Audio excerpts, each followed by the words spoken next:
Good morning student. मैं Amarinder sir target class channel पर आप सभी को स्वागत करता हूं मेरे दोस्त। तो आज मैं आप लोग के बीच में कंपाउंड माइक्रोस्कोप का एक न्यूमेरिकल लेकर आया हूं मेरे दोस्त।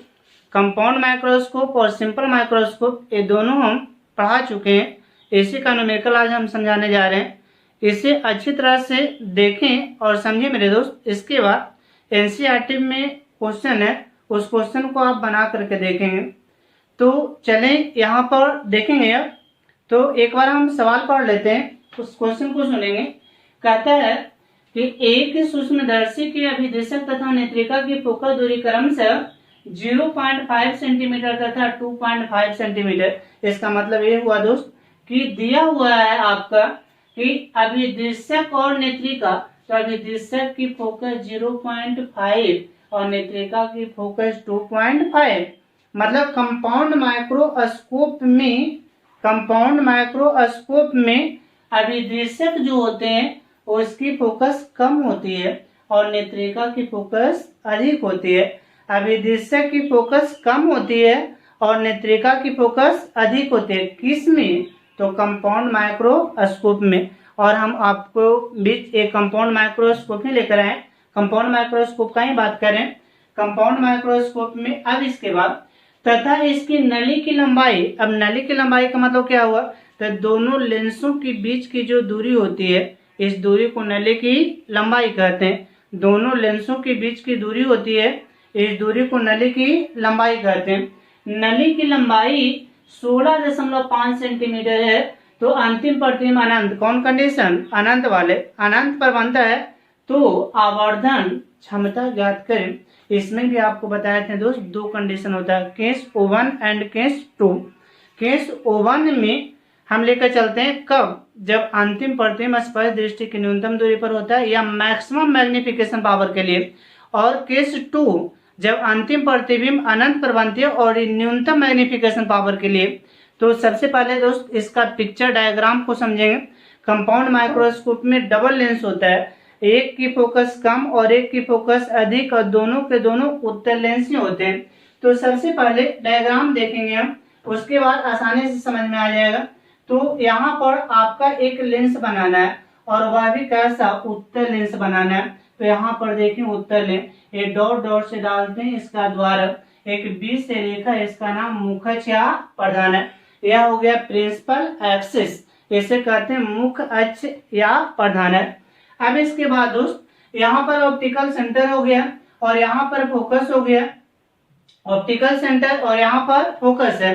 तो यहाँ पर फोकस है और ये फोकस का दूना फोकस है, यानी 2f। अब यहाँ पर हमने क्या किया? एक वस्तु रखे, यहाँ पर एक छोटी सी वस्तु रखी जाती है, इसे f' और 2f'। इसका इमेज बनाने के लिए पहला किरण मुख्य अक्ष के समानांतर, ये मुख्य अक्ष के समानांतर ऐसा खींचते हैं। जैसे यहाँ पड़ती है तो एक किरणें कहाँ से गुजरती है? फोकस से गुजर जाती है। और दूसरा किरण ऑप्टिकल सेंटर, तो ऑप्टिकल सेंटर से ऐसे दोनों जिस बिंदु पर मिलती है उस बिंदु पर वस्तु का प्रतिबिंब बना। यानी ए आप जब वस्तु को f' और 2f' के बीच में रखें तो इसका इमेज बना कहाँ पर? तो अनंत और 2f के बीच में। ए हो गया फोकस, ए फोकस का दूना फोकस इधर हो गया अनंत, मतलब ए हो गया और ए वाला 2f हो गया, इधर इन्फिनिटी हो गया। तो यहाँ पर बना कैसा? तो यहाँ पर वस्तु छोटा देखें तो इसका इमेज इसकी तुलना में क्या है? बड़ा है। इसकी तुलना में इसका इमेज क्या है? बड़ा है। अतः ये जो इमेज बन रहा है वह बड़ा बन रहा है, उल्टा बन रहा है, बड़ा और उल्टा अनंत और 2f के बीच में बन रहा है। अब क्या करते हैं, एक छोटा सा लेंस है, इसके पीछे एक बड़ा लेंस लगाएंगे और बड़ा लेंस लगाएंगे और ऐसा सेट करेंगे कि अनंत पर इमेज बने। और अनंत पर तब बनेगा जब दूसरा लेंस जो हम सेट कर रहे हैं वह लेंस की ये वस्तु फोकस पर होगी। अतः ये वाला वस्तु ये मूल वस्तु है प्रारंभ, इसका नाम ए बी हो गया, और ए वाला है उसका नाम a' और b'। अब इसके पीछे में एक और लेंस का इस्तेमाल करते हैं। यहाँ पर देखें ऐसा एक लेंस का प्रयोग हमने किया और ये लेंस की यानी उस लेंस से बड़ा होगा, इसे कौन लेंस कहते हैं? तो नेत्रिका लेंस कहते हैं। अब यहाँ पर क्या करें, ये फोकस पर इस लेंस का आई लेंस के लिए एक फोकस पर वस्तु है, पहली किरणें मुखस के समानांतर लाएंगे, जैसे द्वारक पर करते हैं तो एक किरणें गुजर जाती है फोकस से ए ऑप्टिकल सेंटर से। अब ये जैसे यहाँ पर इस रूप में मतलब हो गया। जब यहाँ पर देख रहे होंगे दोस्त, ये दोनों एक दूसरे के पैरेलल है। अब पैरेलल के मतलब कहाँ पर जाएगी, अनंत पर, तो उधर अनंत पर, तो आगे की ओर भी यदि हम डॉट से मिला दें तो इमेज कहाँ पर बना देगा, अनंत पर बना देगा। यही कंडीशन में आपको कह रहा था तो क्वेश्चन में क्या है वह समझेंगे। क्वेश्चन में है कि यहाँ पर इसका अभिदिशक का फोकस दिया हुआ है कितना, तो यहाँ पर 0.5 सेंटीमीटर, अभिदिशक का फोकस 0.5 सेंटीमीटर। ये नेत्रिका की फोकस कितना, तो यहाँ पर लिखा हुआ है 2.5 सेंटीमीटर, 2.5 सेंटीमीटर। और नली की लंबाई मतलब यहाँ पर देखें ये दोनों लेंसों का बीच का डिस्टेंस ये वाला हो गया। ये नली की लंबाई कितना, तो 16.5 सेंटीमीटर, 16.5 सेंटीमीटर। अब कहता है अंतिम प्रतिबिंब अनंत पर बनता है तो आवर्धन क्षमता मैग्निफिकेशन पावर, तो मैग्निफिकेशन पावर के लिए सबसे पहले हम यहाँ फॉर्मूला लिखते हैं। यह कब, जब अंतिम इमेज अनंत पर बनता है उस कंडीशन में। तो एम बराबर फॉर्मूला होता है दोस्त VU/U इंटू D/AP। अब यहाँ दोस्त D तो मालूम 25 सेंटीमीटर, AP मालूम 2.5, VU और U क्या मालूम है नहीं। तो सबसे पहला आपका काम है कि किसी तरह से VU और UO का मान ज्ञात करें, चाहे तो जैसे भी हो। जब तक VU और UO का मान ज्ञात नहीं होगा तो हम इसे बना नहीं सकते हैं। तो एक बार फिर से ये सारा डाटा दिया हुआ है, ये हम पिक्चर को आपको समझाएं या मतलब पिक्चर समझा कर बताएं। यहाँ पर ही आंख रखकर, इस बिंदु पर आंख रखकर हम वस्तु को देखते हैं, अतः इसे आई लेंस कहते हैं, इसे ऑब्जेक्ट लेंस कहते हैं।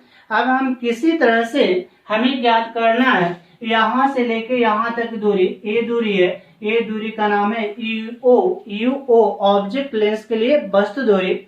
और इसका इमेज यहाँ पर बना, ठीक। तो यहाँ से लेके यहाँ तक दूरी, ये वाला जो दूरी देख रहे हैं, ये दूरी हमारा नाम है, इस दूरी का नाम VO। लेकिन एक बात और, यहाँ से यहाँ तक की दूरी दिया हुआ है, यानी इस नेत्रिका लेंस के लिए फोकस दूरी 2.5।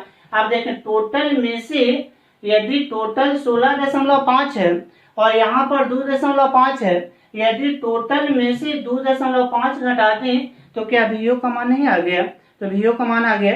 अब जब VO का मान आ गया और हमें UO निकालना है, चूंकि VO तो ये निकल गया, VO और U दोनों निकालना था, तो VO कैसे निकला, तो यहाँ से लेकर यहाँ तक का दूरी था 16.5 और यहाँ से लेकर यहाँ तक की दूरी 2.5, तो 16.5 घटाव 2.5 बराबर कितना, तो 14 आ गया। 14 2 16, यानी ए VO का मान कितना, 14 हो गया। जब VO का मान 14 हो गया, अब यहाँ पर यानी VO 14 है, FO 0.5 है, तो एक आप फॉर्मूला जानते होंगे U बराबर या lens formula 1/V minus 1/U बराबर 1/F, 1/V माइनस 1/U बराबर 1/F। इस फॉर्मूला से आप चाहें तो U का मान निकाल देंगे, और जब U का मान निकल जाएगा तो मैग्निफिकेशन पावर आसानी पूर्वक आप निकाल सकते हैं दोस्त। तो आपको पिक्चर को समझा चुके हैं दोस्त। अब यहाँ के बाद आपका सोल्यूशन रह गया, तो एक बार फिर से आप लोग देखेंगे, ऐसे आपका ज़्यादा कोशिश करेंगे पिक्चर के थ्रू बनाने के लिए तो यहाँ से डायरेक्ट भी आप बना सकते थे, लेकिन यदि पिक्चर समझ में आता है, पिक्चर बना लेते हैं, तो आपका कोई भी क्वेश्चन ऐसा नहीं है कि ना बनने वाला है। सारा का सारा टोटल क्वेश्चन आपको बनेगा। पिक्चर जब समझ में आएगा तब लाइट में क्या मेन पिक्चर है, यदि पिक्चर समझ में आ रहा है तो किसी प्रकार का क्वेश्चन है उसे हम आसानी पूर्वक बना सकते हैं। तो अब यहाँ पर लेकर आपको चलते हैं आगे, यानी एक बार फिर से क्वेश्चन पढ़ देते हैं। आपका दिया हुआ था क्या, जो देख लें, यानी आपका दिया हुआ है यहाँ से अभिदृश्यक, तो अभिदृश्यक का फोकस कितना था, FO बराबर 0.5 सेंटीमीटर। नेत्रिका तो FE बराबर यानी 2.5 सेंटीमीटर अभिदृश्यक दिया। अब यहाँ पर नली की लंबाई एल बराबर 16.5 सेंटीमीटर। अब यहाँ पर नली क्या कहता है अनंत, कौन कंडीशन अनंत, तो अनंत कंडीशन के लिए नली की लंबाई यहाँ पर लिख देते हैं, यदि नली की लंबाई यदि नली की लंबाई एल हो, तो एगो फॉर्मूला भी पढ़े होंगे, एल बराबर अनंत वाला कंडीशन में VO प्लस FE।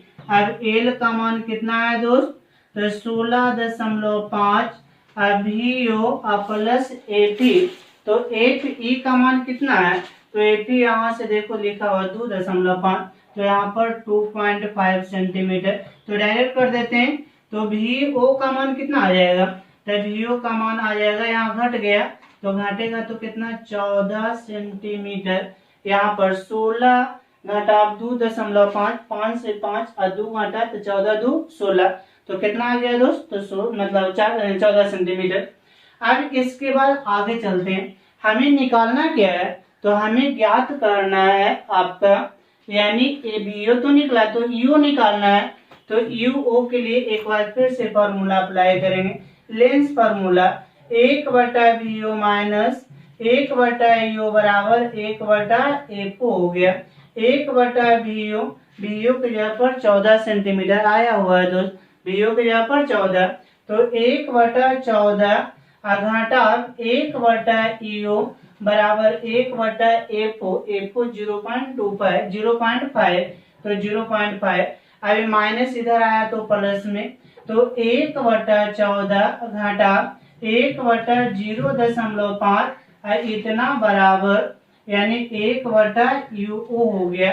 अब यहाँ पर एलसीएम लेंगे दोस्त, यहाँ से एलसीएम हो गया, एलसीएम कितना, तो लिख दें 14 गुना 0.5, एक घटा तो 0.5 घटा कितना 14, 0.5 घटा 14, और इतना बराबर 1/ कितना UO हो गया, ये बड़ा में माइनस है, यानी ये माइनस वाला चिन्ह बड़ी है, तो हो जाएगा माइनस, और 14 में से 0.5 तो आ जाएगा, यानी 13.5 इतना बटा, यानी 14 गुना 0.5 बराबर 1/U हो गया दोस्त।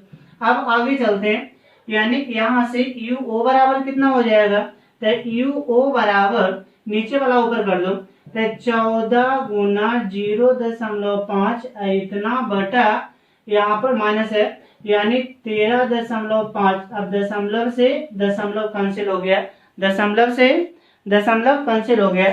अब इसके बाद आगे क्या करेंगे सो देखेंगे दोस्त, तो इसके आगे चलेंगे तो आपका हो जाएगा, यहाँ से देखें UO बराबर कितना आया, तो माइनस 14 गुना 5/100 कितना 35, अब 5 से काट दो, 5 दूनी 10, 5 दूनी 7 5 35, मतलब आपका आ गया UO बराबर, तो U का मान कितना आया, तो 14 बटा कितना 27, इतना कुछ आया सेंटीमीटर। माइनस में आना भी था, जब माइनस में नहीं आती तो आपको गलत भी हो सकता था, या चूंकि वस्तु दूरी अक्सर क्या होती है निगेटिव, वस्तु दूरी निगेटिव होता है, तो वस्तु दूरी निगेटिव के चलते U का मान माइनस में। अब U का मान आ गया, अब U का मान आ गया, FO मालूम है, FE मालूम है, M का मान निकालना है, तो डायरेक्ट आप फॉर्मूला आप अप्लाई कर दें, फॉर्मूला अप्लाई करेंगे, यहाँ पर देखिए मिटाते हैं दोस्त, तो फॉर्मूला अप्लाई करेंगे, फॉर्मूला कैसे, तो यहाँ पर देखें, यानी आपका M निकालना था, M इक्वल टू व्हाट, अब M बराबर फॉर्मूला होता है दोस्त, M बराबर यानी फॉर्मूला, यदि फॉर्मूला में माइनस का यूज किए हैं तो ये वाला माइनस का यूज नहीं करना, और यदि फॉर्मूला में माइनस का यूज नहीं किए तो फॉर्मूला मतलब ये यूज करेंगे।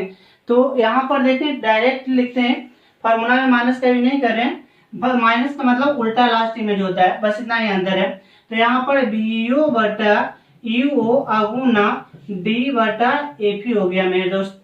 अब यहाँ पर देखें इसी को अब सोल्व करना रह जाएगा, तो अब यहाँ पर देखें M बराबर, अब यानी VO की जगह पर तो मालूम हो गया था 14, तो यहाँ पर 14 हो जाएगा।